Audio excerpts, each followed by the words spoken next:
ਵਾਹਿਗੁਰੂ ਜੀ ਕਾ ਖਾਲਸਾ, ਵਾਹਿਗੁਰੂ ਜੀ ਕੀ ਫਤਿਹ। ਆਓ ਗੁਰੂ ਪਿਆਰੀ ਸਾਧ ਸੰਗਤ ਜੀਓ, ਸੰਗਤ ਰੂਪ ਦੇ ਵਿੱਚ ਜੁੜ ਬੈਠ ਕੇ ਸਤਿਗੁਰਾਂ ਦੀ ਬਾਣੀ ਦੀ ਵਿਚਾਰ ਕਰੀਏ, ਸਤਿਗੁਰਾਂ ਦੇ ਉਪਦੇਸ਼ ਨੂੰ ਸਮਝੀਏ, ਮੰਨੀਏ, ਕਮਾਉਣ ਦੀ ਕੋਸ਼ਿਸ਼ ਕਰੀਏ।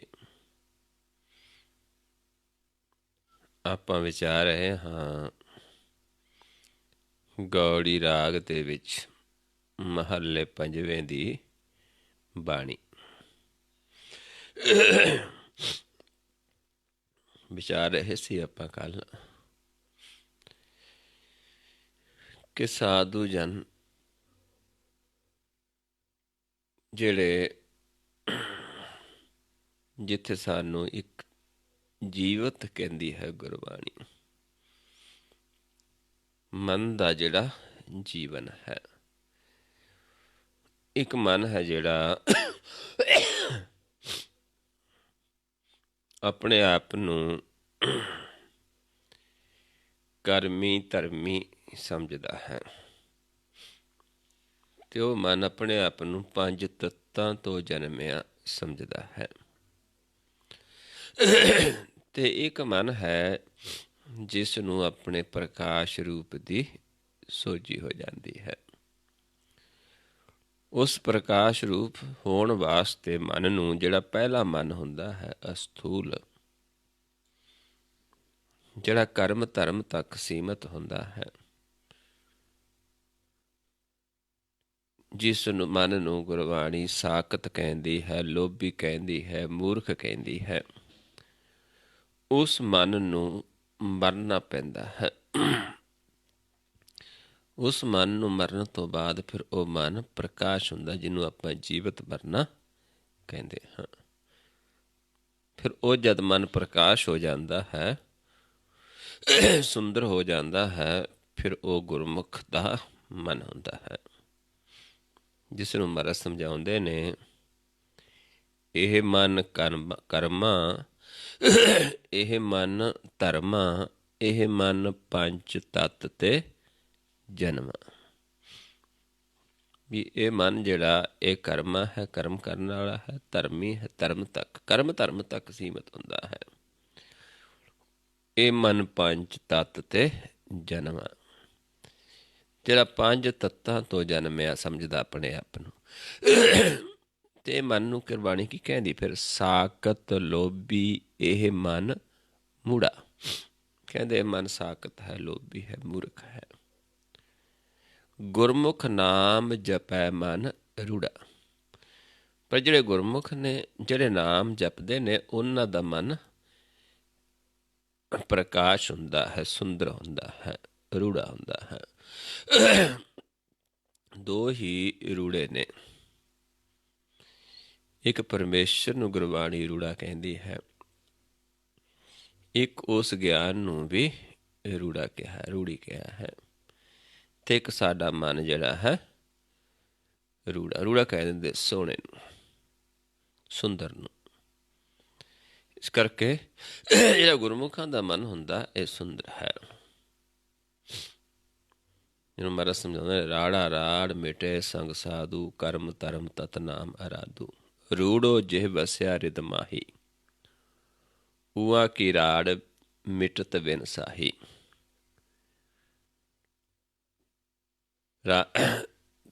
ਊਆ ਕੀ ਰਾੜ ਮਿਟਤ ਬਿਸ ਨਾਹੀ।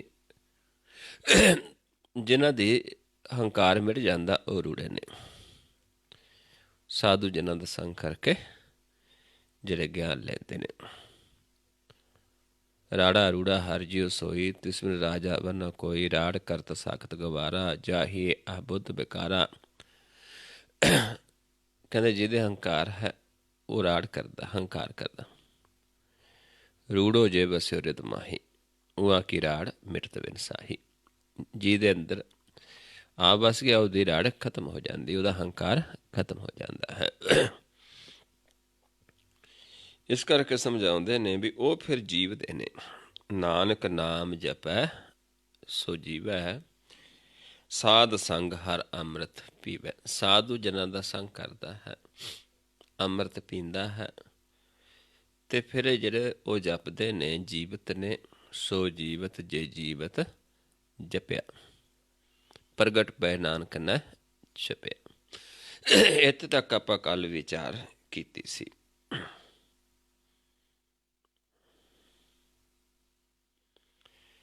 ਅਗਲਾ ਸ਼ਬਦ ਹੈ ਗੌੜੀ ਰਾਗ ਦੇ ਵਿੱਚ ਮਹੱਲੇ ਪੰਜਵੇਂ ਦਾ। ਰਹੋ ਪੰਕਤੀਆਂ ਨੇ। ਨਾਮ ਬਿਨਾ ਕੈਸੇ ਸੁਖ ਲਹੀਐ, ਰਸਨਾ ਰਾਮ ਨਾਮ ਜਸ ਕਹੀਐ। ਕਿਹੜਾ ਨਾਮ ਹੈ? ਰਾਮ ਦਾ ਨਾਮ ਕੀ ਹੈ? ਰਸਨਾ ਦੁਆਰਾ ਕਿਹਾ ਜਾਂਦਾ ਹੈ, ਤੇ ਉਸ ਦੇ ਨਾਮ ਤੋਂ ਬਿਨਾਂ ਸੁੱਖ ਪ੍ਰਾਪਤ ਨਹੀਂ ਹੁੰਦਾ।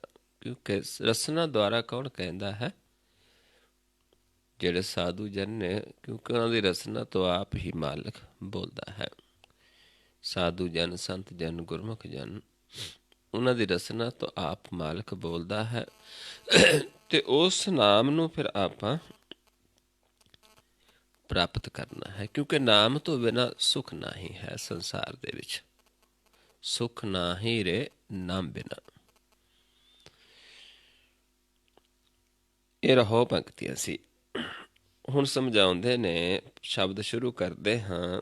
ਧਨ ਉਹ ਮਸਤਕ, ਧਨ ਤੇਰੇ ਨੇਤ। ਉਹ ਨੇਤਰ ਧਨ ਨੇ, ਤੇ ਉਹ ਮਸਤਕ ਧਨ ਹੈ, ਜਿੱਥੇ ਮਸਤਕ ਤੇ ਮਾਲਕ ਪ੍ਰਗਟ ਹੋ ਜਾਂਦਾ ਹੈ। ਮਸਤਕ ਪਦਮ ਦੁਆਲੇ ਮਣੀ, ਮਾਹੇ ਨਿਰੰਜਨ ਤ੍ਰਿਪਵਨ ਤਨੀ।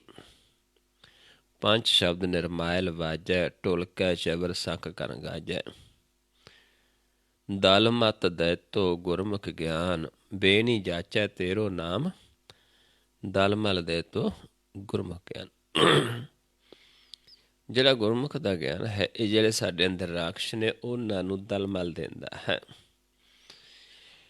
ਤੇ ਐਸੇ ਨਾਮ ਤੋਂ ਬਿਨਾਂ ਸੁੱਖ ਨਹੀਂ ਹੈ।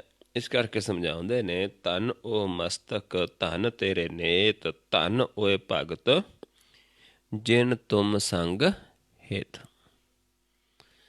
ਵੀ ਤੇਰੇ ਉਹ ਭਗਤ ਧਨ ਨੇ, ਜਿਨ੍ਹਾਂ ਨੂੰ ਤੇਰੇ ਨਾਲ ਪਿਆਰ ਹੈ। ਤੇ ਧਨ ਉਹ ਮਸਤਕ ਹੈ, ਜਿਸ ਤੇ ਤੂੰ ਪ੍ਰਗਟ ਹੋ ਜਾਂਦਾ ਹੈ। ਧਨ ਉਹ ਨੇਤਰ ਨੇ, ਜਿਨ੍ਹਾਂ ਦੁਆਰਾ ਤੈਨੂੰ ਦੇਖਦੇ ਨੇ, ਤੇ ਧਨ ਤੂੰ ਉਹਨਾਂ ਨੂੰ ਦੇਖਦਾ ਹੈ। ਕਿਉਂਕਿ ਉਹ ਨੇਤਰ ਜਿਨ੍ਹਾਂ ਦੁਆਰਾ ਉਸ ਪ੍ਰਭੂ ਦੇ ਦਰਸ਼ਨ ਹੁੰਦੇ ਨੇ, ਉਹ ਨੇਤਰ ਵੀ ਫਿਰ ਸਾਨੂੰ ਮਾਲਿਕ ਹੀ ਦਿੰਦਾ ਹੈ।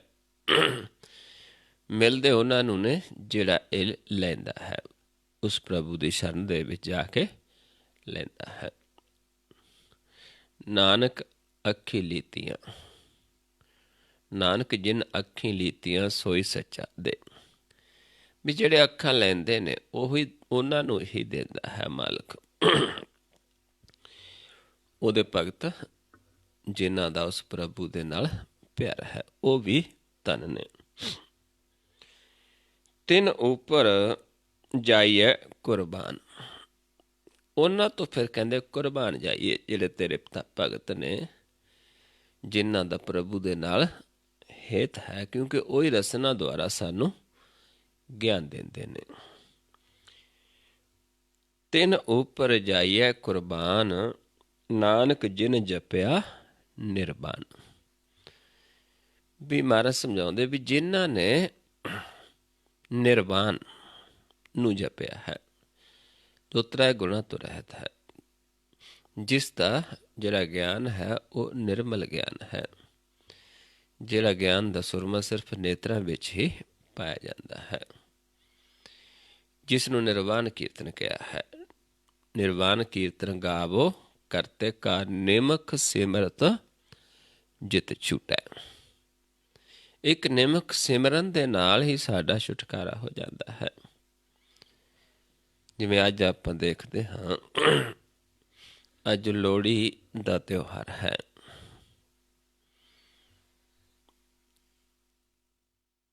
ਜੋ ਕਿ ਸਾਡੇ ਉਹਨਾਂ ਬਜ਼ੁਰਗ ਸਿਆਣਿਆਂ ਨੇ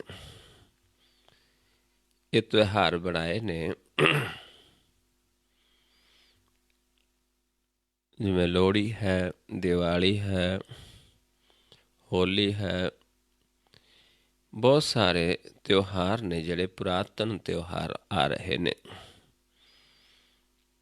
ਜਿਹੜੇ ਕਿ ਬਹੁਤ ਸਮੇਂ ਤੋਂ ਚਲੇ ਆ ਰਹੇ ਨੇ। ਹੁਣ ਲੋਹੜੀ ਕੀ ਹੈ? ਲੋਹੜੀ ਹੁੰਦਾ ਹੈ ਕਿ ਕਿਸੇ ਚੀਜ਼ ਨੂੰ ਲੋੜਨਾ, ਚਾਹੁਣਾ, ਕਿਸੇ ਚੀਜ਼ ਦੀ ਆਸ਼ਾ ਪੈਦਾ ਕਰਨੀ ਮਨ ਦੇ ਵਿੱਚ। ਹੁਣ ਜਿਵੇਂ ਇਹ ਪੋਹ ਦਾ ਮਹੀਨਾ ਹੈ, ਪੋਹ ਦੇ ਮਹੀਨੇ ਦੇ ਵਿੱਚ ਜਿਹੜੇ ਜੀਵ ਪ੍ਰਭੂ ਤੋਂ ਵਿਛੜੇ ਨੇ, ਜਿਨ੍ਹਾਂ ਤੋਂ ਮਾਲਕ ਵਿਛੜਿਆ ਹੈ, ਤੇ ਉਹਨਾਂ ਦੇ ਮਨ ਦੇ ਵਿੱਚ ਫਿਰ ਕੀ ਹੁੰਦਾ ਹੈ? ਮਾਇਆ ਵਾਸ ਕਰਦੀ ਹੈ, ਤ੍ਰੈ ਗੁਣ ਵਾਸ ਕਰਦੇ ਨੇ।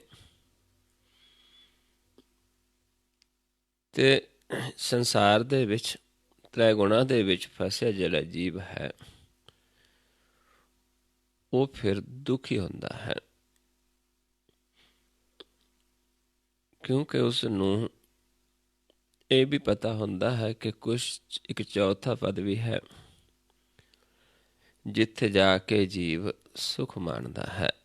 ਮਨ ਸਾਡਾ ਸੁਖੀ ਹੁੰਦਾ ਹੈ। ਕਦੋਂ ਸੁਖ ਹੁੰਦਾ ਹੈ? ਜਦੋਂ ਸਾਡੇ ਮਨ ਦੇ ਵਿੱਚ ਪਰਮੇਸ਼ਰ ਆ ਕੇ ਵਸ ਜਾਂਦਾ ਹੈ।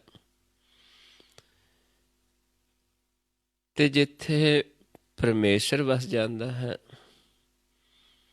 ਉੱਥੋਂ ਇਹ ਜਿਹੜੀਆਂ ਵਿਆਧੀਆਂ ਨੇ, ਜਿਹੜੇ ਜਿਹਨੂੰ ਆਪਾਂ ਕਹਿ ਦਿੰਦੇ ਹਾਂ ਦਲਿੱਦਰ ਮਨ ਦੇ ਵਾਸਤੇ ਨੇ। ਜਦੋਂ ਪਰਮੇਸ਼ਰ ਨਹੀਂ ਤੇ ਇਹ ਦਲਿੱਦਰ ਵਸਦੇ ਨੇ।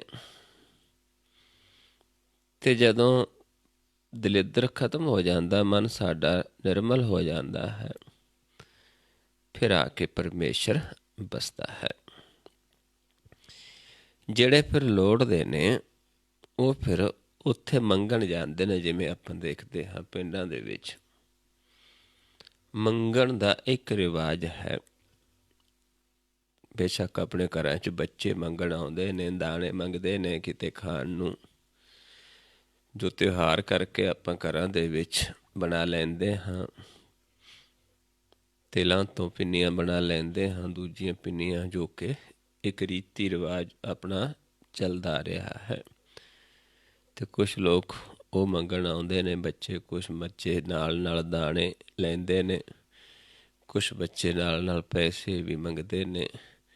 ਜਿਨ੍ਹਾਂ ਘਰਾਂ ਦੇ ਵਿੱਚ ਪੁੱਤਰ ਹੁੰਦੇ ਨੇ, ਉਹਨਾਂ ਤੋਂ ਵਧਾਈਆਂ ਦਿੰਦੇ ਨੇ। ਇੱਦਾਂ ਇੱਕ ਰੀਤੀ ਰਿਵਾਜ ਚੱਲਿਆ ਆ ਰਿਹਾ ਹੈ। ਪਰ ਉਹ ਆ ਕੇ ਮੰਗਦੇ ਕੀ ਨੇ? ਲੋਹੜੀ। ਕਿਉਂਕਿ ਉਹ ਇੱਕ ਆਸ਼ਾ ਰੱਖ ਕੇ ਆਉਂਦੇ ਹੁੰਦੇ ਆ ਵੀ ਆਹ ਅਸੀਂ ਲੋੜਦੇ ਹਾਂ, ਇਹ ਸਾਨੂੰ ਪਾਓ। ਇੱਦਾਂ ਹੀ ਜਿਨ੍ਹਾਂ ਦੇ ਮਨ ਦੇ ਵਿੱਚ ਪਰਮੇਸ਼ਰ ਨੂੰ ਲੋੜਨਾ ਪੈਦਾ ਹੋ ਜਾਂਦਾ ਹੈ, ਨਾਮ ਨੂੰ ਲੋੜਨਾ ਪੈਦਾ ਹੋ ਜਾਂਦਾ ਹੈ, ਉਹ ਆ ਕੇ ਫਿਰ ਸੰਤ ਜਨਾਂ, ਸਾਧੂ ਜਨਾਂ ਦੇ ਕੋਲ ਜਾ ਕੇ ਇਹ ਮੰਗਦੇ ਨੇ। ਤੇ ਫਿਰ ਉੱਥੋਂ ਉਹਨਾਂ ਨੂੰ ਇਹ ਵਸਤੂ ਮਿਲਦੀ ਹੈ। ਤੇ ਕਿੰਨਾ ਕੁ ਗਿਆਨ ਲੈਣਾ ਹੁੰਦਾ ਹੈ, ਜਿਹਦੇ ਨਾਲ ਸਾਡੇ ਅੰਦਰੋਂ ਮਨ ਦੇ ਦਲਿੱਦਰ ਖਤਮ ਹੋ ਜਾਂਦੇ ਨੇ। ਜਿੱਥੇ ਸਾਡਾ ਮਨ ਤੀਰਥ 'ਤੇ ਇਸ਼ਨਾਨ ਕਰਦਾ ਹੈ, ਜਿੱਥੇ ਸਾਡੇ ਮਨ ਦੇ ਪਾਪ ਖਤਮ ਹੋ ਜਾਂਦੇ ਨੇ, ਜਿੱਥੋਂ ਸਾਡੀ ਭਗਤੀ ਸ਼ੁਰੂ ਹੋ ਜਾਂਦੀ ਹੈ, ਜਿੱਥੇ ਅਸਲੀ ਦਾਨ ਦੀ ਗੱਲ ਆਉਂਦੀ ਹੈ, ਜਿਸ ਨੂੰ ਆਪਾਂ ਪੜ੍ਹਦੇ ਹਾਂ ਰੋਜ਼ ਜਪਜੀ ਸਾਹਿਬ ਦੇ ਵਿੱਚ, ਤੀਰਥ ਤਪ ਦਇਆ ਦਤ ਦਾਨ, ਜੇ ਕੋ ਪਾਵੈ ਤਿਲ ਕਾ ਮਾਨ। ਇੱਕ ਤਿਲ ਜਿੰਨਾ ਗਿਆਨ ਹੈ, ਜੇ ਕਿਤੇ ਪਾ ਲਈਏ, ਪ੍ਰਾਪਤ ਹੋ ਜਾਵੇ ਸਾਨੂੰ, ਤੇ ਸਾਡਾ ਮਨ ਤੀਰਥਾਂ ਤੇ ਇਸ਼ਨਾਨ ਕਰ ਲੈਂਦਾ ਹੈ, ਮਨ ਦਾ ਤਪ ਸ਼ੁਰੂ ਹੋ ਜਾਂਦਾ ਹੈ। ਇੱਕ ਤਿਲ ਜਿੰਨਾ ਵੀ ਪ੍ਰਾਪਤ ਹੋ ਜਾਏ, ਪਰ ਇਸ ਤਿਲ ਜਿੰਨੇ ਗਿਆਨ ਨੂੰ ਆਪਾਂ ਪਹਿਲਾਂ ਸੁਣਨਾ ਹੁੰਦਾ ਹੈ, ਫਿਰ ਮੰਨਣਾ ਹੈ, ਫਿਰ ਮੰਨ ਕੇ ਭਾਉ ਕਰਨਾ ਹੈ, ਚੱਲਣਾ ਹੈ। ਸੁਣਿਆ, ਮੰਨਿਆ, ਮਨ ਕੀਤਾ ਭਾਉ, ਅੰਤਰਗਤ ਤੀਰਥ ਮਲ ਨਾਉ। ਫਿਰ ਅੰਤਰਗਤ ਤੀਰਥ ਤੇ ਮਨ ਦੀ ਮੈਲ ਉਤਰਦੀ ਹੈ, ਫਿਰ ਮਨ ਦਾ ਦਲਿੱਦਰ ਖਤਮ ਹੋ ਜਾਂਦਾ ਹੈ, ਤੇ ਫਿਰ ਮਨ ਨਿਰਮਲ ਹੁੰਦਾ ਹੈ। ਨਿਰਮਲ ਦੇ ਵਿੱਚ ਆ ਕੇ ਪਰਮੇਸ਼ਰ ਵਸਦਾ ਹੈ। ਜਦ ਤੱਕ ਮਨ ਮੈਲਾ ਹੈ, ਜਿਵੇਂ ਆਪਾਂ ਦੇਖਦੇ ਹਾਂ ਆਮ, ਜੇ ਕੋਈ ਬੱਚਾ ਨਹਾਉਂਦਾ ਨਹੀਂ ਹੈ, ਆਪਾਂ ਕਹਿ ਦਿੰਦੇ ਦਲਿੱਦਰੀ ਹੈ, ਇੰਨੇ ਇੰਨੇ ਦਿਨ ਨਹਾਉਂਦਾ ਨਹੀਂ ਹੈ। ਜਦੋਂ ਮਨ ਸਾਡਾ ਨਿਰਮਲ ਨਹਾਉਂਦਾ ਨਹੀਂ, ਮੈਲਾ ਹੈ, ਉਸਨੂੰ ਦਲਿੱਦਰੀ ਮਨ ਕਹਿ ਦਿੰਦੇ ਹਾਂ। ਤੇ ਜਦੋਂ ਮਨ ਫਿਰ ਨਿਰਮਲ ਹੋ ਜਾਂਦਾ ਹੈ, ਕਿਉਂਕਿ ਮਨ ਪਰਮੇਸ਼ਰ ਆ ਕੇ ਕਿਸ ਮਨ 'ਚ ਵਸਦਾ ਹੈ? ਨਿਰਮਲ ਦੇ ਵਿੱਚ। ਇਸ ਕਰਕੇ ਆਪਾਂ ਦੇਖਾਂਗੇ ਪਿੰਡਾਂ ਦੇ ਵਿੱਚ ਧੂਣੀਆਂ ਲਾ ਲੈਂਦੇ ਹਾਂ, ਘਰਾਂ ਦੇ ਵਿੱਚ, ਚੁੱਲ੍ਹਿਆਂ ਦੇ ਵਿੱਚ ਲੋਕੀ ਤਿਲ ਪਾਉਂਦੇ ਨੇ, ਅੱਗ ਦੇ ਵਿੱਚ ਅੱਗ ਬਾਲ ਕੇ ਤਿਲ ਪਾਉਂਦੇ ਨੇ, ਤੇ ਨਾਲ ਨਾਲ ਕਹਿੰਦੇ ਨੇ ਈਸਰ ਆਏ ਦਲਿੱਦਰ ਜਾਏ, ਦਲਿੱਦਰ ਕੀ ਜੜ ਚੁੱਲ੍ਹੇ ਪਏ। ਵੀ ਦਲਿੱਦਰ ਨੂੰ ਫੂਕ ਦੇਣਾ, ਸਾੜ ਦੇਣਾ, ਫਿਰ ਈਸਰ ਆ ਕੇ ਵਸ ਜਾਂਦਾ ਹੈ। ਜਦ ਤੱਕ ਦਲਿੱਦਰ ਹੈ, ਪਰਮੇਸ਼ਰ ਨਹੀਂ ਵਸਦਾ ਆ ਕੇ ਘਰ ਦੇ ਵਿੱਚ। ਪਰ ਉਸ ਦੇ ਵਾਸਤੇ ਇੱਕ ਤਿਲ ਚਿੰਨਾ ਗਿਆਨ ਹੀ ਸਾਡੇ ਦਲਿੱਦਰ ਨੂੰ ਖਤਮ ਕਰ ਦਿੰਦਾ ਹੈ। ਮਨ ਤੀਰਥ ਤੇ ਇਸ਼ਨਾਨ ਕਰ ਲੈਂਦਾ ਹੈ। ਕਿਵੇਂ? ਆਪਾਂ ਜਿਵੇਂ ਹੁਣ ਮਹੀਨਾ ਸ਼ੁਰੂ ਹੋਣਾ ਹੈ ਅਗਲਾ, ਤੇ ਉਸ ਦੇ ਵਿੱਚ ਫਿਰ ਸਾਨੂੰ ਇਹੀ ਸਮਝਾਉਂਦੇ ਨੇ, ਮਾਘ ਮਜਨ ਸੰਗ ਸਾਧੂਆਂ ਤੂਰੀ ਕਰ, ਇਸ਼ਨਾਨ ਹਰ ਕਾ ਨਾਮ ਧਿਆਏ ਸੁਣ, ਸਭਨਾਂ ਨੂੰ ਕਰ ਦਾਨ। ਤੇ ਸਾਧੂ ਜਨਾਂ ਦਾ ਸੰਗ ਕਰਕੇ ਮਨ ਦਾ ਇਸ਼ਨਾਨ ਕਰਨਾ, ਕਿਉਂਕਿ ਮਨ ਦਲਿੱਦਰੀ ਹੈ, ਤੇ ਫਿਰ ਮਨ ਨਿਰਮਲ ਹੋ ਜਾਏਗਾ। ਅਰਸਰ ਤੀਰਥ ਸਗਲ ਪੁੰਨ ਜੀ ਦਇਆ ਪ੍ਰਵਾਨ, ਜਿਸ ਨੂੰ ਦੇਵੇ ਦਇਆ ਕਰ, ਸੋਈ ਪੁਰਖ ਸੁਜਾਨ। ਸੱਚੇ ਮਾਰਗ ਚੱਲਦੇ ਹਾਂ, ਉਸਤਤ ਕਰੇ ਜਹਾਨ। ਇਹਦਾ ਫਿਰ ਸਾਨੂੰ ਇਹ ਸਾਰਾ ਗਿਆਨ ਹੈ ਜਿਹੜਾ ਸਮਝਾਇਆ ਹੈ। ਕਿਉਂਕਿ ਜਿਹੜੇ ਤੀਰਥ ਨੇ ਐਵੇਂ ਨਹੀਂ ਬਣੇ, ਜਿਨ੍ਹਾਂ ਦੇ ਅੰਦਰ ਲੋੜ ਪੈਂਦੀ, ਜੋ ਲੋੜਦਾ ਹੈ, ਨਾਮ ਨੂੰ ਲੋੜਦਾ ਹੈ, ਪ੍ਰਭੂ ਨੂੰ ਲੋੜਦਾ ਹੈ, ਜਾਂ ਆਪਾਂ ਕਹਿ ਲਈਏ ਵੀ ਸੁੱਖਾਂ ਨੂੰ ਲੋੜਦਾ ਹੈ। ਕਿਉਂਕਿ ਨਾਮ ਤੋਂ ਬਿਨਾਂ ਸੁੱਖ ਪ੍ਰਾਪਤ ਨਹੀਂ ਹੁੰਦਾ। ਇਸ ਕਰਕੇ ਸਮਝਾਉਂਦੇ ਨੇ ਵੀ ਜਿਹੜੇ ਉਸ ਨਿਰਵਾਣ ਪਦ ਨੂੰ ਜਪਦੇ ਨੇ, ਉਹਨਾਂ ਦੀ ਤੋਂ ਆਪਾਂ ਕੁਰਬਾਨ ਜਾਈਏ, ਉਹਨਾਂ ਤੋਂ ਬਲਿਹਾਰੇ ਜਾਈਏ, ਕਿਉਂਕਿ ਉਹ ਸਾਨੂੰ ਇੱਕ ਤਿਲ ਜਿੰਨਾ ਗਿਆਨ ਦੇਣਗੇ। ਕਿਨਕਾ ਕਿਨਕਾ ਇੱਕ ਜੀਜੀ ਵਸਾਵੈ, ਤਾਂ ਕਿ ਮਹਿਮਾ ਗਣੀ ਨਾ ਆਵੇ। ਇੱਕ ਨਿਮਖ ਕੀਰਤਨ, ਜਿਵੇਂ ਆਪਾਂ ਵੀ ਬਾਅਦ 'ਚ ਕਰਾਂਗੇ, ਜਿਹੜਾ ਨਿਮਖ ਕੀਰਤਨ ਹੈ, ਕੀ ਹੁੰਦਾ ਹੈ? ਨਿਰਵਾਣ ਪਦ, ਜਿਵੇਂ ਆਪਾਂ ਅਖੀਰ 'ਤੇ ਧਿਆਨ ਲਗਾਉਂਦੇ ਹਾਂ ਚੌਥੇ ਪਦ ਦੇ ਵਿੱਚ, ਉਸ ਨੂੰ ਨਿਰਵਾਣ ਕੀਰਤਨ ਕਿਹਾ। ਨਿਰਵਾਣ ਕੀਰਤਨ ਗਾਵੋ, ਕਰਤੇ ਕਾ ਨਿਮਕ ਸਿਮਰਤ ਜਿਤ ਛੁਟਾ।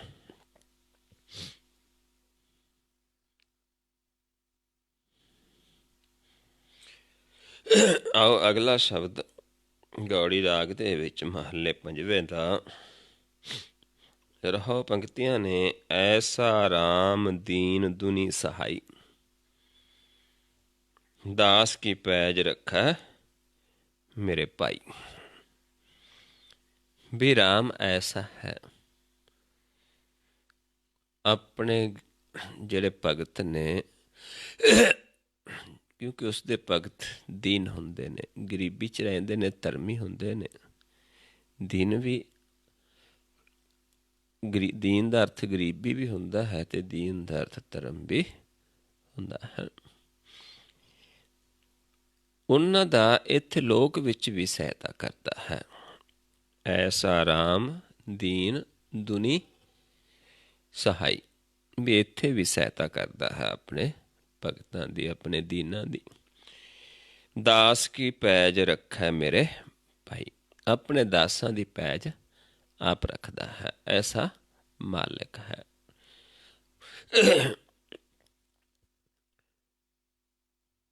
ਤੂੰ ਹੈ ਮਸਲਤ, ਇਹ ਰਹੋ ਪੰਕਤੀਆਂ ਸੀ, ਸ਼ਬਦ ਤੇ ਸ਼ੁਰੂਆਤ ਹੁੰਦੀ ਹੈ ਤੂੰ ਹੈ ਮਸਲਤ, ਤੂੰ ਹੈ ਨਾਲ, ਵੀ ਤੇਰੀ ਹੀ ਸੰਗਤ ਹੈ ਕਿਉਂਕਿ ਤੂੰ ਸਦਾ ਨਾਲ ਰਹਿੰਦਾ ਹੈ, ਸਦਾ ਅੰਗ ਸੰਗ ਰਹਿੰਦਾ ਹੈ। ਸਦਾ ਅੰਗ ਸੰਗੇ ਅਪੰਗੰ ਬੇਪੂਤੇ, ਸਦਾ ਨਾਲ ਹੈ ਪਰ ਭੰਗਣ ਤੋਂ ਰਹਿਤ ਹੈ। ਅਪੰਗਨ ਬੇਪੂਤੇ, ਉਸ ਦਾ ਕੋਈ ਸਰੀਰ ਨਹੀਂ, ਪ੍ਰਕਾਸ਼ ਰੂਪ ਕਰਕੇ ਸਾਡੇ ਨਾਲ ਰਹਿੰਦਾ ਹੈ। ਹਰ ਸਦਾ ਸੰਗ,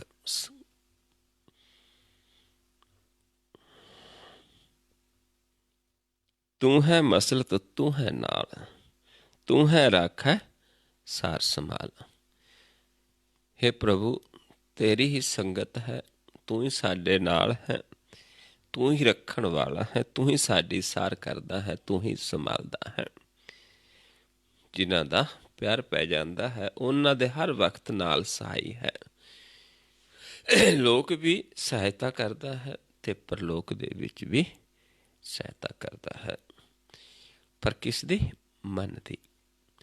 ਇੱਥੇ ਵੀ ਮਨ ਨੂੰ ਪੰਜਾਂ ਤੋਂ ਬਚਾ ਕੇ ਰੱਖਦਾ ਹੈ ਅਤੇ ਇੱਥੋਂ ਪੰਜਾਂ ਤੋਂ ਬਚਾ ਕੇ ਰੱਖਣ ਨਾਲ ਹੀ ਮਨ ਪੰਜਾਂ ਤੋਂ ਤੋੜਦਾ ਹੈ, ਪ੍ਰਭੂ ਦੇ ਨਾਲ ਜੁੜਦਾ ਹੈ। ਕਿਉਂਕਿ ਜੇ ਪੰਜਾਂ ਨਾਲ ਜੁੜਿਆ ਰਹੇਗਾ ਫਿਰ ਆਪਾਂ ਪ੍ਰਭੂ ਨੂੰ ਨਹੀਂ ਮਿਲ ਸਕਦੇ। ਆਪਾਂ ਪੰਜਾਂ ਨੂੰ ਆਪਣੇ ਬਸ ਵਿੱਚ ਕਰ ਲੈਂਦੇ ਹਾਂ, ਪਰ ਕੀਤੇ ਕਿਵੇਂ ਜਾਂਦੇ ਨੇ? ਉਸ ਪ੍ਰਭੂ ਦੀ ਆਸਰਾ ਲੈ ਕੇ। ਪੰਚੇ ਬੱਧੇ ਮਹਾਬਲੀ ਕਰ ਸੱਚਾ ਟੋਆ, ਆਪਣੇ ਚਰਨ ਜਪਾਇਨ ਵਿੱਚ ਦੇਵ ਖੜੋਆ। ਰੋਗ ਸੋਗ ਸਭ ਮਿਟ ਗਏ ਨਿਤ ਨਰਮਾ ਨਰੋਆ, ਦਿਨ ਰਹਿ ਨਾਮ ਤੇ ਆਇਂਦੇ ਫਿਰ ਪਾਏ ਨਾ ਮੂਆ। ਜਿਸ ਤੇ ਉਪਜੈ ਨਾਨਕਾ ਸੋਈ ਫਿਰ ਹੋਆ। ਕਿੱਥੋਂ ਉਪਜੈ ਕਹਿ ਰਹੇ, ਕਹਿ ਮਾਹੇ ਸਮਾਵੈ। ਕਿੱਥੋਂ ਉਪਜਦੇ ਹਾਂ ਫਿਰ ਉੱਥੇ ਜਾ ਕੇ ਮਨ ਵਸਦਾ ਹੈ।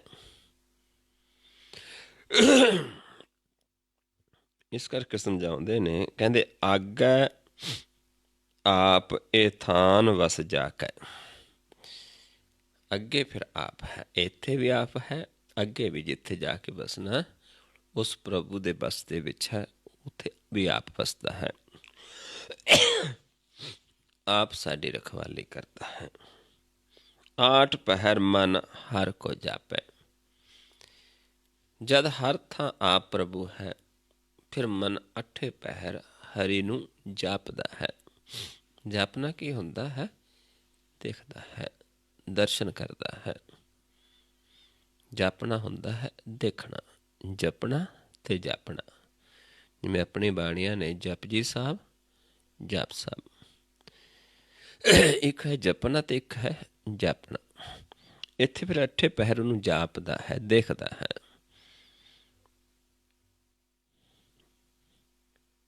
ਪਤ ਪ੍ਰਵਾਨ ਸੱਚ ਨਿਸ਼ਾਨ, ਜਾ ਕੋ ਆਪ ਕਰੈ ਫੁਰਮਾਨ।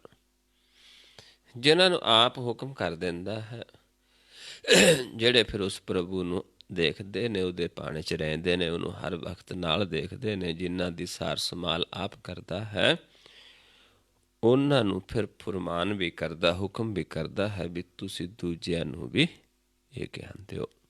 ਉਹਨਾਂ ਵੱਲੋਂ ਦਿੱਤਾ ਜਿਹੜਾ ਸ਼ਬਦ ਹੈ, ਸ਼ਬਦ ਨੂੰ ਨਿਸ਼ਾਨ ਕਿਹਾ ਹੈ, ਉਹ ਸੱਚਾ ਹੁੰਦਾ ਹੈ ਅਤੇ ਉਸ ਸ਼ਬਦ ਨਾਲ ਸਾਨੂੰ ਅੱਗੇ ਪਤ ਮਿਲਦੀ ਹੈ। ਕਿਉਂਕਿ ਉਹਨਾਂ ਨੂੰ ਵੀ ਪ੍ਰਵਾਨ ਹੋਏ ਨੇ, ਉਹਨਾਂ ਨੂੰ ਪਤ ਦਿੱਤੀ ਹੈ ਅਤੇ ਉਹਨਾਂ ਦਾ ਸ਼ਬਦ ਵੀ ਸੱਚਾ ਹੈ। ਜੋ ਪ੍ਰਭੂ ਦਾ ਫਰਮਾਨ ਹੈ, ਹੁਕਮ ਹੈ, ਫਿਰ ਉਹ ਸ਼ਬਦ ਵੀ ਅੱਗੇ ਪ੍ਰਵਾਨ ਹੁੰਦਾ ਹੈ।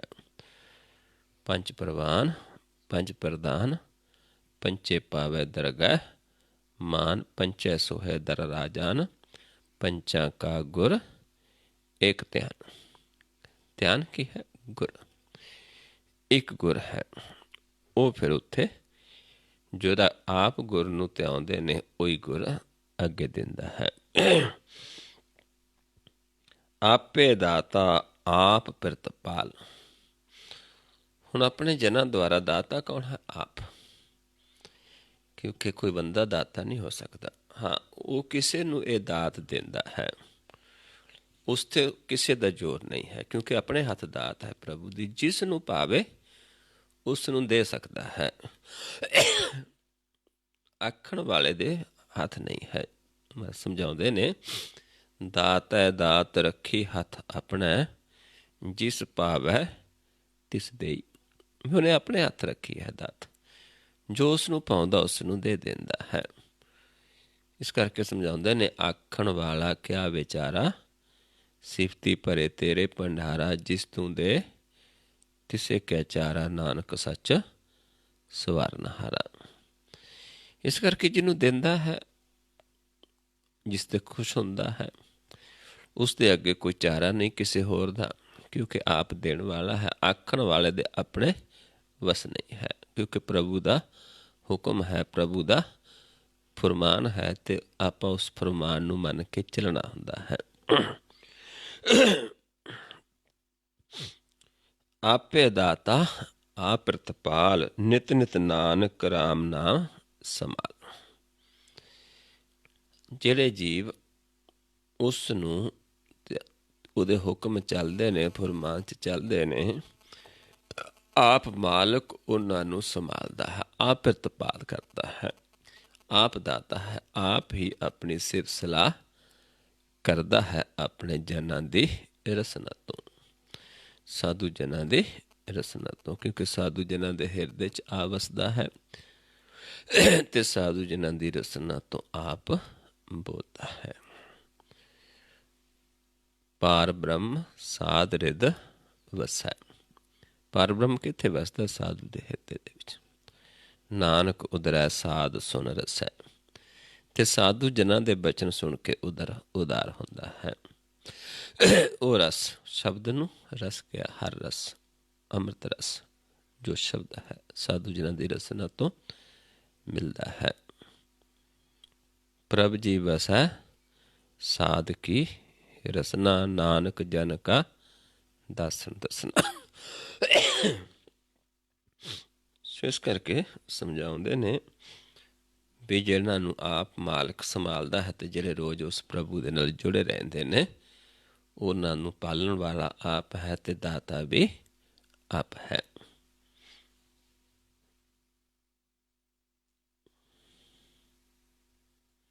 ਆਓ ਅਗਲਾ ਸ਼ਬਦ ਵਿਚਾਰਦੇ ਹਾਂ। ਗੌੜੀ ਰਾਗ ਦੇ ਵਿੱਚ ਮਹੱਲੇ ਪੰਜਵੇਂ ਦਾ ਸ਼ਬਦ ਹੈ, ਰਾਮ ਰਵਤ ਸਦ ਹੀ ਸੁਖ ਪਾਇਆ, ਮਇਆ ਕਰੀ ਪੂਰਨ ਹਰ ਰਾਇਆ। ਰਾਮ ਨੂੰ ਰਵਣਾ, ਰਵਤ, ਰਵਤ ਹੁੰਦਾ ਰਵਣਾ, ਉਸ ਦੇ ਵਿੱਚ ਰਹਿਣਾ, ਉਹਦੇ ਵਿੱਚ ਸਮਾਏ ਰਹਿਣਾ। ਉਹਦੇ ਰਵਣ ਦੇ ਨਾਲ ਸਦਾ ਹੀ ਸੁਖ ਪ੍ਰਾਪਤ ਹੁੰਦਾ ਹੈ। ਪਰ ਕਦੋਂ ਹੁੰਦਾ ਹੈ? ਜਦੋਂ ਆਪ ਪ੍ਰਭੂ ਆਪਣੀ ਕਿਰਪਾ ਕਰਦਾ ਹੈ। ਮਇਆ ਕਰੀ ਪੂਰਨ ਹਰ ਰਾਇਆ। ਜਦੋਂ ਹਰੀ ਆਪਣੀ ਪੂਰਨ ਕਿਰਪਾ ਕਰ ਦਿੰਦਾ ਹੈ, ਪ੍ਰਗਟ ਹੋ ਜਾਂਦਾ ਹੈ, ਫਿਰ ਮਨ ਉਹਦੇ ਵਿੱਚ ਰਵਿਆ ਰਹਿੰਦਾ ਹੈ, ਉਹਨੂੰ ਰੱਬ ਦੇ ਸਦਾ ਸੁਖ ਪ੍ਰਾਪਤ ਹੁੰਦਾ ਹੈ। ਇਹ ਰਹੋ ਪੰਕਤੀਆਂ ਸਨ। ਅੱਗੇ ਆਪਾਂ ਵਿਚਾਰ ਸ਼ੁਰੂ ਕਰਦੇ ਸ਼ਬਦ ਦੀ ਪੂਰੇ ਦੀ। ਸਤਿਗੁਰ ਪੂਰਾ ਭਇਆ ਕਿਰਪਾਲ। ਸੱਚਾ ਗੁਰ ਲੈ ਕੇ ਜਦੋਂ ਸਾਨੂੰ ਵਿਸ਼ਵਾਸ ਆਉਂਦਾ ਹੈ, ਪੂਰਨ ਵਿਸ਼ਵਾਸ ਆਉਂਦਾ ਵੀ ਇਸ ਵਿਸਵੇ ਮਨ ਸਾਡਾ ਮੰਨ ਜਾਂਦਾ ਹੈ, ਸਾਨੂੰ ਉਸ ਗੁਰ 'ਤੇ ਵਿਸ਼ਵਾਸ ਆਉਂਦਾ ਹੈ, ਅਤੇ ਫਿਰ ਗੁਰ ਨੂੰ, ਸੱਚੇ ਗੁਰ ਨੂੰ ਸਾਡੇ 'ਤੇ ਵਿਸ਼ਵਾਸ ਆਉਂਦਾ ਹੈ। ਫਿਰ ਉਹ ਦਇਆ ਕਰਦਾ ਹੈ, ਕਿਰਪਾ ਕਰਦਾ ਹੈ। ਹਿਰਦੇ ਵਸਿਆ ਸਦਾ ਗੋਪਾਲ। ਹਿਰਦੇ ਦੇ ਵਿੱਚ ਸਦਾ ਪਰਮੇਸ਼ਰ ਵਸਿਆ ਰਹਿੰਦਾ ਹੈ। ਪਰ ਵਸਦਾ ਕਿਵੇਂ ਹੈ? ਸਤਿਗੁਰ ਦੀ ਕਿਰਪਾ ਦੇ ਨਾਲ, ਪੂਰੇ ਗਿਆਨ ਦੁਆਰਾ, ਉਸ ਦੀ ਦਇਆ ਦੇ ਨਾਲ ਫਿਰ ਸਦਾ ਹਿਰਦੇ ਵਿੱਚ ਵਸਿਆ ਹੁੰਦਾ ਹੈ। ਤੇ ਐਸੇ ਜੀਵ ਜਿਨ੍ਹਾਂ ਦੇ ਹਿਰਦੇ ਸਦਾ ਵਸਦਾ ਹੈ, ਉਹਨਾਂ ਦੁਆਰਾ ਫਿਰ ਅੱਗੇ ਵੀ ਆਪਣਾ ਗਿਆਨ ਦਿੰਦਾ ਹੈ। ਕਹੋ ਨਾਨਕ ਜਾ ਕੇ ਪੂਰੇ ਭਾਗ, ਜਿਨ੍ਹਾਂ ਦੇ ਪੂਰੇ ਭਾਗ ਨੇ ਉਹ ਫਿਰ ਉਸ ਮਾਲਕ ਦੇ ਗਿਆਨ ਦਿੰਦੇ ਨੇ। ਹਰ ਹਰ ਨਾਮ ਅਸਥਿਰ ਸੁਹਾਗ, ਜਿਨ੍ਹਾਂ ਦਾ ਸੁਹਾਗ ਥਿਰ ਹੋ ਜਾਂਦਾ ਹੈ, ਜਿਨ੍ਹਾਂ ਨੂੰ ਸੁਹਾਗਣਾ ਕਹਿ ਦਿੰਦੇ ਹਨ, ਜਿਨ੍ਹਾਂ ਨੂੰ ਉਹ ਪ੍ਰਭੂ ਮਿਲਦਾ ਹੈ, ਜਿਹੜੇ ਉਹ ਵਰ ਪਾਉਂਦੇ ਨੇ ਜਿਹੜਾ ਕਦੇ ਮਰਦਾ ਨਹੀਂ ਹੈ, ਜਿਹੜਾ ਜਾਂਦਾ ਨਹੀਂ ਹੈ, ਜਿਸ ਨੂੰ ਆਪਾਂ ਪੜ੍ਹਦੇ ਹਾਂ, ਅਕਾਲ ਮੂਰਤ ਵਰ ਪਾਇਆ ਅਬਿਨਾਸੀ, ਨਾ ਕਦੇ ਮਰੇ ਨਾ ਜਾਇਆ। ਉਹ ਵਰ ਪ੍ਰਾਪਤ ਹੋ ਜਾਂਦਾ ਹੈ ਜੋ ਅਕਾਲ ਮੂਰਤ ਹੈ, ਜੋ ਅਬਿਨਾਸੀ ਹੈ, ਨਾ ਮਰਦਾ ਹੈ ਤੇ ਨਾ ਜਾਂਦਾ ਹੈ। ਫਿਰ ਉਹਦੇ ਨਾਲ ਕੀ ਹੁੰਦਾ ਕਿ ਸਾਡਾ ਜਿਹੜਾ ਸੁਹਾਗ ਹੈ, ਅਸੀਂ ਸੁਹਾਗਣਾ ਹਾਂ, ਅਸੀਂ ਨਾਰ ਹਾਂ, ਉਹ ਪੁਰਖ ਹੈ। ਤੇ ਫਿਰ ਸਾਡਾ ਸੁਹਾਗ ਥਿਰ ਹੋ ਜਾਂਦਾ ਹੈ। ਜਿਨ੍ਹਾਂ ਦੇ ਪੂਰਨ ਭਾਗ ਨੇ ਉਹਨਾਂ ਦੇ ਹਿਰਦੇ 'ਚ ਵਸ ਜਾਂਦਾ ਹੈ। ਉਹ ਫਿਰ ਸੁੱਖ ਪ੍ਰਾਪਤ ਕਰਦੇ ਨੇ ਤੇ ਉਹਨਾਂ ਨੂੰ ਦੁਆਰਾ ਹੀ ਫਿਰ ਜੀਵ ਗਿਆਨ ਲੈ ਸਕਦਾ ਹੈ, ਕਿਉਂਕਿ ਉਹਨਾਂ ਦੀ ਰਸਨਾ ਤੋਂ ਵੀ ਆਪ ਬੋਲਦਾ ਹੈ, ਉਹਨਾਂ ਦੇ ਹਿਰਦੇ ਵਿੱਚ ਵੀ ਆਪ ਵਸਿਆ ਹੈ। ਇਸ ਤਰੀਕੇ ਨਾਲ ਜਿਹੜਾ ਆਪਣਾ ਜੀਵਨ ਹੈ, ਜਿਹਦੇ ਦੁਆਰਾ ਸਾਡੇ ਅੰਦਰੋਂ ਦੁੱਖਾਂ ਦਾ, ਦਰਿਦਰਾਂ ਦਾ ਨਾਸ ਹੋ ਜਾਂਦਾ ਹੈ ਤੇ ਆਪ ਮਾਲਕ ਵਸ ਜਾਂਦਾ ਹੈ। ਈਸ਼ਰ ਪਰਮੇਸ਼ਰ ਨੂੰ ਵੀ ਕਿਹਾ ਹੈ, ਈਸ਼ਰ ਆਏ ਦਲਿੱਦਰ ਜਾਏ, ਦਲਿੱਦਰ ਕੀ ਜੜ ਚੁੱਲ੍ਹੇ।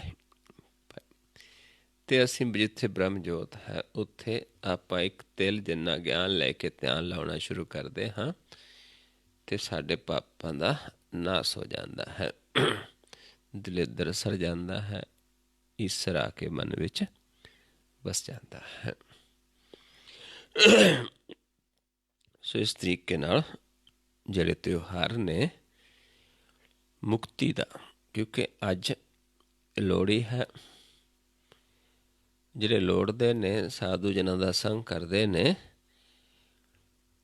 ਤੇ ਫਿਰ ਮੁਕਤੀ ਪ੍ਰਾਪਤ ਹੁੰਦੀ ਹੈ। ਕੱਲ੍ਹ ਮਾਗੀ ਹੈ। ਜਿਹੜੇ ਜੀਵ ਵਿਛੜੇ ਸੀ ਪ੍ਰਭੂ ਦੇ ਨਾਲੋਂ, ਜਿਵੇਂ ਧੰਨ ਗੁਰੂ ਗੋਬਿੰਦ ਸਿੰਘ ਜੀ ਮਹਾਰਾਜ ਜਦੋਂ ਅਨੰਦਪੁਰ ਸਾਹਿਬ ਕਿਲ੍ਹੇ ਦੇ ਵਿੱਚ ਘੇਰਾ ਪਿਆ ਹੋਇਆ ਸੀ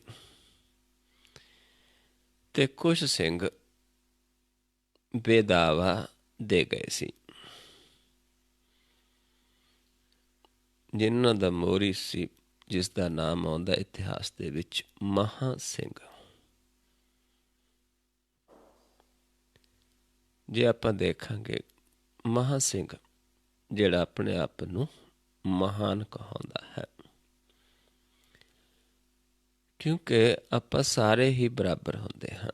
ਜਿਵੇਂ ਇੱਕ ਪਿਤਾ ਨੂੰ ਆਪਣੇ ਬੱਚੇ ਸਾਰੇ ਪਿਆਰੇ ਹੁੰਦੇ ਨੇ, ਇੱਦਾਂ ਹੀ ਗੁਰੂ ਨੂੰ ਆਪਣੇ ਸਾਰੇ ਹੀ ਜੋ ਉਸ ਦੇ ਸੇਵਾਦਾਰ ਬੱਚੇ, ਜੋ ਸਿਖਿਆਰਥੀ, ਸਾਰੇ ਬਰਾਬਰ ਹੁੰਦੇ ਨੇ।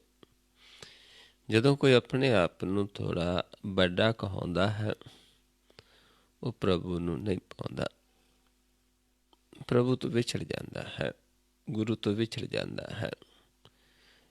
ਜਿਵੇਂ ਇੱਥੇ ਮਹਾਂ ਸਿੰਘ ਆਉਂਦਾ ਹੈ, ਸਿੰਘਾਂ ਦੇ ਵਿੱਚੋਂ ਮਹਾਂ ਸਿੰਘ। ਤੇ ਕੁਛ ਉਹਦੇ ਨਾਲ ਦੇ ਸਿੰਘ 40 ਸਿੰਘ ਸੀ, ਜਿਹੜੇ ਦੱਸਦੇ, ਇਤਿਹਾਸ ਦੱਸਦਾ ਹੈ ਕਿ ਗੁਰੂ ਗੋਬਿੰਦ ਸਿੰਘ ਜੀ ਮਹਾਰਾਜ ਨੂੰ ਬੇਦਾਵਾ ਲਿਖ ਕੇ ਦੇ ਗਏ ਸੀ ਕਿ ਤੂੰ ਸਾਡਾ ਗੁਰੂ ਨਹੀਂ ਤੇ ਅਸੀਂ ਤੇਰੇ ਸਿੱਖ ਨਹੀਂ। ਲੇਕਿਨ ਫਿਰ ਅੱਗੇ ਆਤਮਾ ਫਿਰ ਮੇਣਾ ਮਾਰਦੀ ਹੈ ਮਨ ਨੂੰ, ਤੇ ਫਿਰ ਜਦੋਂ ਵਿਤਾਵਾ ਤਾਂ ਦੇ ਗਏ ਤੇ ਫਿਰ ਅੰਦਰ ਆਤਮਾ ਟਿਕਣ ਨਹੀਂ ਦਿੰਦੀ, ਤੇ ਫਿਰ ਦੁਬਾਰਾ ਗੁਰੂ ਦੀ ਸ਼ਰਨ ਦੇ ਵਿੱਚ ਜਾ ਕੇ ਫਿਰ ਮੋਕਸ਼ ਪ੍ਰਾਪਤ ਕਰਦੇ ਨੇ। ਜਿਵੇਂ ਮੁਕਤਸਰ ਦੇ ਵਿਖੇ ਫਿਰ ਦੁਬਾਰਾ ਯੁੱਧ ਹੋਇਆ ਜਦੋਂ, ਤੇ ਉੱਥੇ ਜਾ ਕੇ ਫਿਰ ਸ਼ਹੀਦੀ ਪ੍ਰਾਪਤ ਕੀਤੀ, ਜਿੱਥੇ ਫਿਰ ਗੁਰੂ ਗੋਬਿੰਦ ਸਿੰਘ ਜੀ ਮਹਾਰਾਜ ਨੇ ਉਹਨਾਂ ਦਾ ਬੇਦਾਵਾ ਫਾੜਿਆ ਹੈ, ਜੋ ਕਿ ਸਿੱਟਿਆ ਨਹੀਂ ਸੀ, ਆਪਣੇ ਕਮਰ ਕਸੇ ਦੇ ਵਿੱਚ ਗੁਰੂ ਗੋਬਿੰਦ ਸਿੰਘ ਜੀ ਮਹਾਰਾਜ ਨੇ ਰੱਖਿਆ ਹੋਇਆ ਸੀ, ਤੇ ਫਿਰ ਉਹਨਾਂ ਨੂੰ ਮੁਕਤੀ ਦਿੱਤੀ ਹੈ। ਇੱਦਾਂ ਹੀ ਆਪਾਂ ਵੀ ਵਿਛੜੇ ਹਾਂ। ਕੋਈ ਕਿਸੇ ਕਾਰਨ ਵਿਛੜਿਆ ਹੈ, ਵਿਛੜ ਜਾਂਦਾ ਹੈ ਜੀਵ, ਕੋਈ ਦੁੱਖਾਂ ਕਾਰਨ ਵਿਛੜ ਜਾਂਦਾ ਹੈ, ਕੋਈ ਕਿਸੇ ਕਾਰਨ ਵਿਛੜ ਜਾਂਦਾ ਹੈ।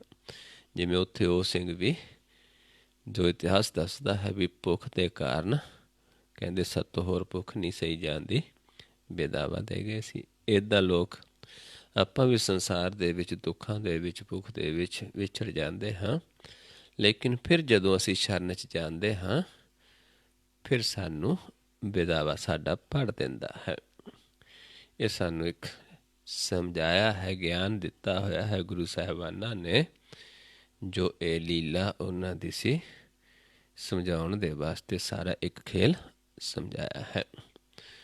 ਸੋ ਆਓ ਗੁਰਮੁਖ ਪਿਆਰਿਓ, ਹੁਣ ਆਪਾਂ ਨਾਲ ਨਾਲ ਉਸ ਪ੍ਰਭੂ ਦੇ ਚਰਨਾਂ ਦੇ ਵਿੱਚ ਜੁੜੀਏ। ਆਪਾਂ ਵੀ ਆਪਣੇ ਮਸਤਕ ਨੂੰ ਧਨ ਬਣਾਈਏ, ਆਪਾਂ ਵੀ ਧਨ ਹੋਈਏ, ਸਾਡਾ ਮਸਤਕ ਵੀ ਧਨ ਹੋਵੇ, ਸਾਡੇ ਨੇਤਰ ਵੀ ਧਨ ਹੋਣ। ਪਰ ਹੋਣਾ ਕਿਵੇਂ ਹੈ? ਪ੍ਰਭੂ ਦੇ ਨਾਲ ਪਿਆਰ ਪਾ ਕੇ। ਧਨ ਹੋਏ ਭਗਤ ਦਿਨ ਤੁਮ ਸਿਓ ਹੇਤ। ਵੀ ਉਹ ਧਨ ਨੇ ਜਿਹੜੇ ਪ੍ਰਭੂ ਦੇ ਨਾਲ ਪਿਆਰ ਕਰਦੇ ਨੇ। ਹਿਤ ਕਹਿੰਦੇ ਨੇ ਪਿਆਰ ਕਰਨ ਨੂੰ। ਸੋ ਆਪਾਂ ਵੀ ਪਿਆਰ ਪਾਉਣਾ ਹੈ, ਉਸ ਪ੍ਰਭੂ ਦੇ ਚਰਨਾਂ 'ਚ ਜੁੜਨਾ ਹੈ, ਪਿਆਰ ਪਾਉਣਾ ਹੈ, ਕਿਉਂਕਿ ਪਿਆਰ ਦੇ ਨਾਲ ਹੀ ਪ੍ਰਭੂ ਪਾਇਆ ਜਾਂਦਾ ਹੈ। ਕਿਵੇਂ ਪੈਂਦਾ ਹੈ, ਕਿਵੇਂ ਸ਼ਰਨ ਜਾਂਦੇ ਹਾਂ?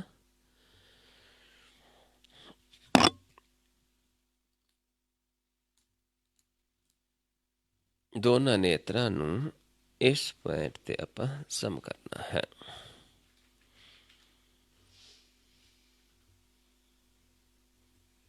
ਦੋਨਾਂ ਨੇਤਰਾਂ ਨੂੰ ਇਸ ਪੁਆਇੰਟ 'ਤੇ ਸਮ ਕਰਨਾ ਹੈ, ਤੇ ਸਮ ਕਰਕੇ ਇੱਕ ਦ੍ਰਿਸ਼ਟ ਹੋਣਾ ਹੈ।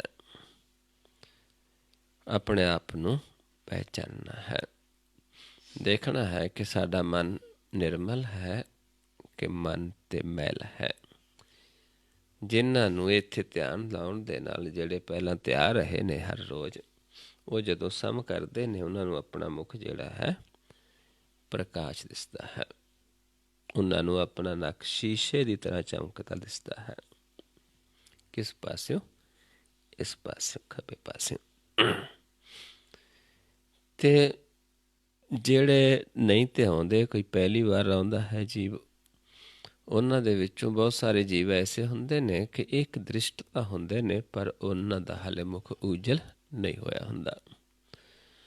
ਉਹ ਇੱਥੇ ਦੇਖਣ ਦੇ ਨਾਲ ਉਹਨਾਂ ਨੂੰ ਦਿਸਦਾ ਨਹੀਂ ਹੈ, ਨੱਕ ਨਹੀਂ ਦਿਸੇਗਾ। ਪਰ ਜੇ ਦਿਸਦਾ ਹੈ, ਫਿਰ ਉਹ ਇੱਕ ਦ੍ਰਿਸ਼ਟ ਨਹੀਂ ਹੈ। ਉਹ ਫਿਰ ਉਸ ਦਾ ਮਨ ਨੂੰ ਮੈਲ ਲੱਗੀ ਹੈ, ਮਨ ਅਸਥੂਲ ਹੈ, ਤੇ ਉਸ ਨੂੰ ਆਪਣਾ ਨੱਕ ਦਿਸੇਗਾ। ਤੇ ਫਿਰ ਆਪਾਂ ਇਹ ਦੇਖਣਾ ਵੀ ਕਿਸ ਪਾਸੇ ਤੋਂ ਦਿਸਦਾ ਹੈ। ਇਸ ਪਾਸਿਓਂ ਦਿਸੇਗਾ, ਸੱਜੇ ਪਾਸਿਓਂ, ਇਸ ਪਾਸਿਓਂ ਨੱਕ ਦਿਸੇਗਾ। ਸਾਡਾ ਧਿਆਨ ਸੱਜੇ ਪਾਸੇ ਹੈ, ਤਮੋਗੁਣੀ ਹਾਂ। ਇਸ ਪਾਸਿਓਂ ਦਿਸੇਗਾ, ਖੱਬੇ ਪਾਸੇ ਹੈ, ਜਿੱਧਰ ਰਜੋ ਗੁਣ ਹੈ। ਵਿਚਾਲੇ ਤੋਂ ਦਿਸਦਾ ਹੈ ਤੇ ਸਤੋ ਗੁਣ ਹੈ। ਇਹ ਮਾਰਗ ਜਿਹੜਾ, ਤੇ ਜੇ ਇੱਕ ਦ੍ਰਿਸ਼ਟ ਹਾਂ, ਫਿਰ ਦਿਸੇਗਾ ਨਹੀਂ। ਆਓ ਥੋੜ੍ਹਾ ਇੱਦਾਂ ਪਰਖਣਾ ਹੈ, ਫਿਰ ਇੱਥੋਂ ਆਵਾਜ਼ ਦੇਵਾਂਗੇ ਕਿ ਧਿਆਨ ਸਾਹਮਣੇ ਲੈ ਕੇ ਆਓ। ਇੱਥੋਂ ਫਿਰ ਆਪਾਂ ਸਾਹਮਣੇ ਦੇਖਾਂਗੇ। ਸਮਝ ਲਓ ਪਹਿਲਾਂ ਕਿਵੇਂ? ਪਹਿਲਾਂ ਇਸ ਪੁਆਇੰਟ 'ਤੇ ਦੋਨਾਂ ਨੇਤਰਾਂ ਨੂੰ ਸਮ ਕਰਕੇ ਦੇਖਾਂਗੇ ਆਪਣੇ ਆਪ ਨੂੰ। ਫਿਰ ਇੱਥੋਂ ਆਵਾਜ਼ ਦੇਵਾਂਗੇ ਕਿ ਧਿਆਨ ਸਾਹਮਣੇ ਲੈ ਕੇ ਆਓ। ਆਪਾਂ ਸਾਹਮਣੇ ਲੈ ਆਉਣਾ। ਫਿਰ ਆਵਾਜ਼ ਦੇਵਾਂਗੇ ਕਿ ਮਸਤਕ ਦੇ ਸਾਹਮਣੇ ਲੈ ਜਾਓ। ਫਿਰ ਪਲਕਾਂ ਉੱਤੇ ਚੁੱਕਦੇ।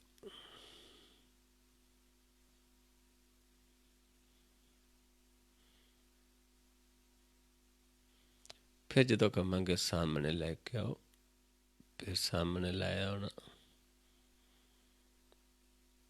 ਫਿਰ ਜਦੋਂ ਕਹਾਂਗੇ ਸਮ ਕਰਕੇ ਦੇਖੋ, ਫਿਰ ਇਸ ਪੁਆਇੰਟ 'ਤੇ ਸਮ ਕਰਕੇ ਦੇਖਣਾ ਹੈ।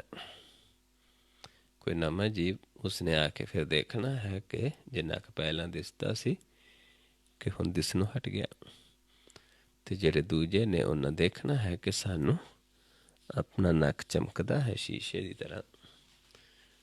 ਜੇ ਚਮਕਦਾ ਹੈ ਥੋੜ੍ਹਾ ਹੋਰ ਆਪਣੇ ਵੱਲ ਨੂੰ, ਆਪਾਂ ਦੇਖਾਂਗੇ ਹੌਲੀ ਹੌਲੀ ਮੁੱਖ ਸਾਡਾ ਸਾਰਾ ਪ੍ਰਕਾਸ਼ ਹੋ ਜਾਏਗਾ।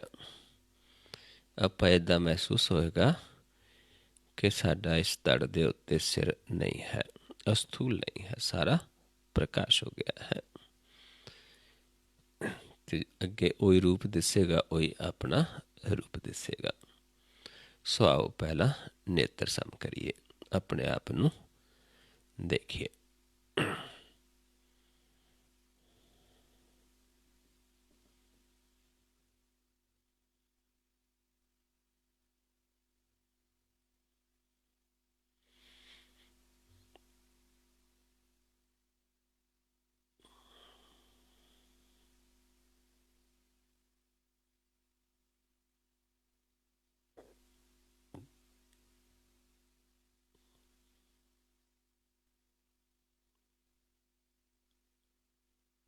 ਸਾਹਮਣੇ ਲੈ ਕੇ ਆਓ ਧਿਆਨ।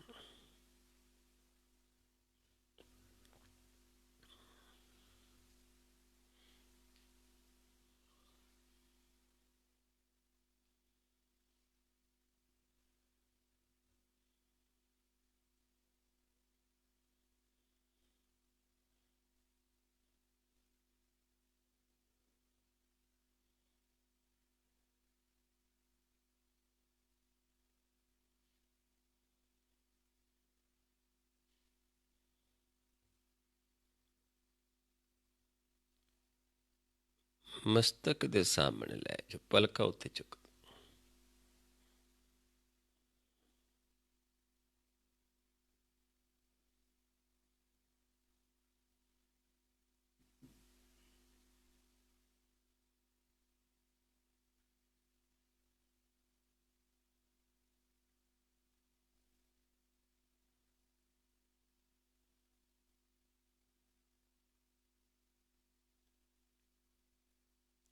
फिर सामने लेके आइए।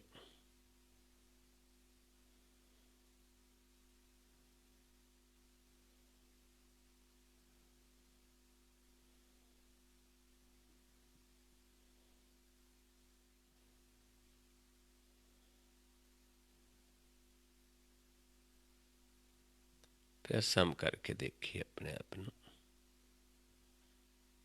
अगर कोई नवा जीव ਸੀ ਜਿਸ ਨੂੰ ਨੱਕ ਦਿਸਦਾ ਸੀ, ਉਸਨੇ ਫਿਰ ਦੇਖਣਾ ਹੈ ਕਿ ਨੱਕ ਦਿਸਣੋਂ ਹਟ ਗਿਆ, ਇੱਕ ਦ੍ਰਿਸ਼ਟ ਹੋ ਗਿਆ। ਜੇ ਦਿਸਦਾ ਹੈ ਫਿਰ ਇੱਕ ਦ੍ਰਿਸ਼ਟ ਨਹੀਂ ਹੋਇਆ। ਇਸ ਪਾਸਿਓਂ ਖੱਬੇ ਪਾਸਿਓਂ ਜੇ ਹਲਕਾ ਹਲਕਾ ਇੱਕ ਪਰਛਾਈ ਟਾਈਪ ਦਿਸਦਾ ਹੈ, ਉੱਥੇ ਆਪਾਂ ਇੱਕ ਦ੍ਰਿਸ਼ਟ ਹੀ ਹਾਂ, ਪਰ ਨੱਕ ਨਾ ਦਿਸੇ, ਇੱਕ ਹਲਕੀ ਜੀ ਪਰਛਾਈ ਜੀ ਨਜ਼ਰ ਆਉਂਦੀ, ਕਿਉਂਕਿ ਇਸ ਪਾਸੇ ਹੀ ਆਪਣਾ ਪ੍ਰਕਾਸ਼ ਚਮਕਣਾ ਹੈ। ਪਹਿਲਾਂ ਸਭ ਤੋਂ ਪਹਿਲਾਂ ਨੱਕ ਨੇ ਇਸ ਪਾਸਿਓਂ ਸ਼ੀਸ਼ੇ ਦੀ ਤਰ੍ਹਾਂ, ਹੀਰੇ ਦੀ ਤਰ੍ਹਾਂ ਚਮਕਣਾ ਸ਼ੁਰੂ ਕਰ ਦੇਣਾ ਹੈ।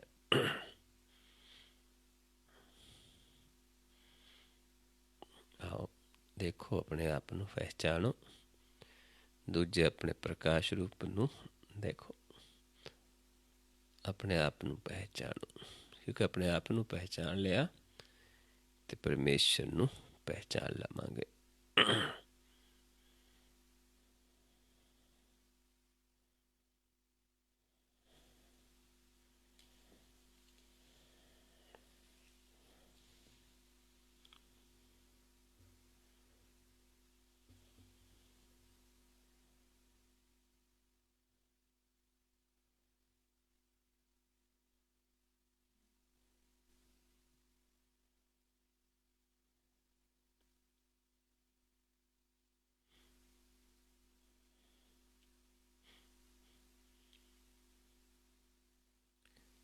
नीचे ले जो ध्यान।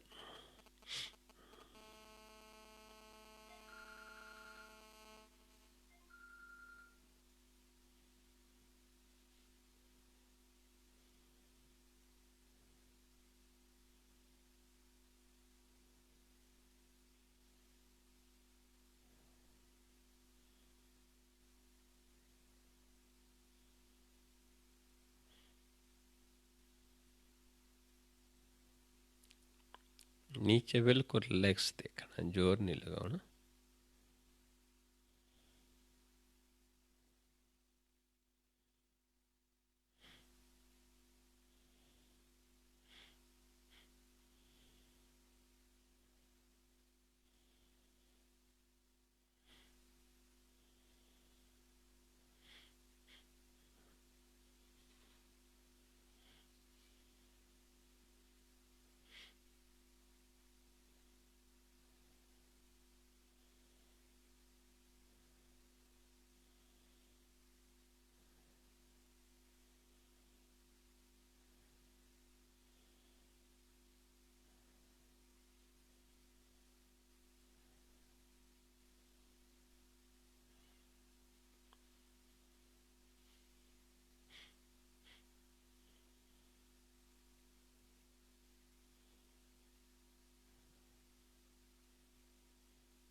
फिर अपने आप ਨੂੰ सम करके देखिए, नेत्र सम करके फिर अपने आप ਨੂੰ देखो जी।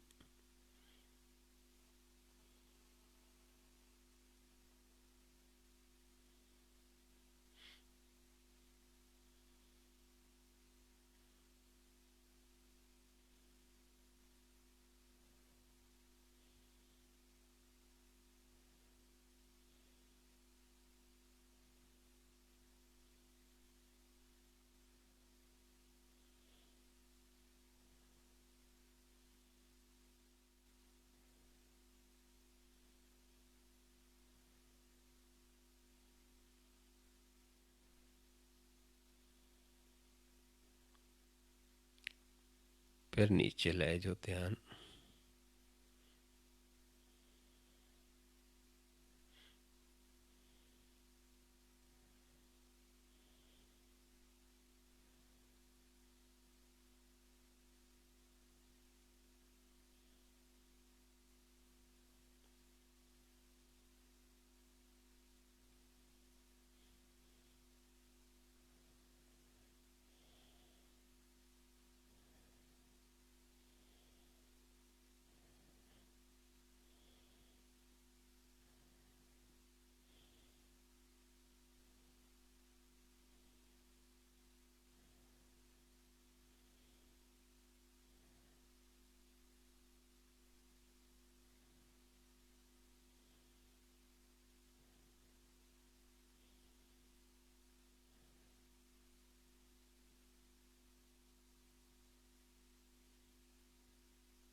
सामने लेके आइए ध्यान।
ਮਸਤਕ ਦੇ ਸਾਹਮਣੇ ਲੈ ਜੋ ਧਿਆਨ, ਪਲਕਾਂ ਉੱਤੇ ਚੁੱਕ ਦੋ।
फिर सामने लेके आइए।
ਨੀਚੇ ਲੈ ਜੋ ਧਿਆਨ।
ਸਮ ਕਰਕੇ ਦੇਖੇ ਆਪਣੇ ਆਪ ਨੂੰ।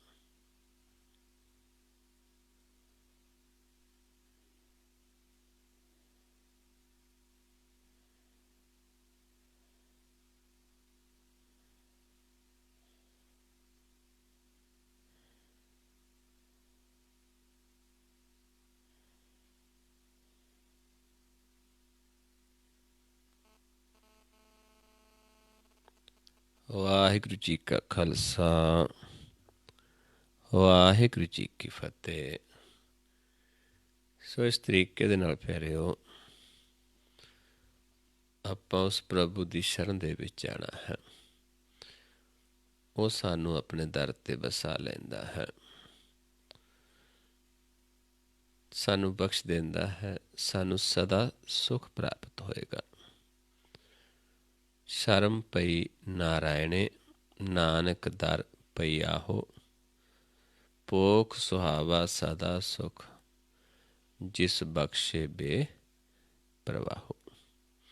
ਜਿਹਨੂੰ ਬਖਸ਼ ਦਿੰਦਾ ਹੈ ਫਿਰ ਸਦਾ ਸੁਖ, ਦੁੱਖ ਨਹੀਂ ਲੱਗੇਗਾ, ਮਨ ਆਨੰਦ ਦੇ ਵਿੱਚ ਰਹੇਗਾ, ਮਨ ਨਿਰਮਲ ਹੋ ਜਾਏਗਾ, ਮਨ ਦੇ ਵਿੱਚ ਆ ਬਚੇਗਾ, ਦਲਿੱਦਰ ਖਤਮ ਹੋ ਜਾਏਗਾ ਅਤੇ ਉਸ ਪ੍ਰਭੂ ਦਾ ਮਿਲਾਪ ਹੋ ਜਾਏਗਾ ਅਤੇ ਸਾਡਾ ਮਨਾਇਆ ਹੋਇਆ ਤਿਉਹਾਰ, ਮੰਨਿਆ ਹੋਇਆ ਤਿਉਹਾਰ ਸਾਡਾ ਸਫਲ ਹੋ ਜਾਏਗਾ।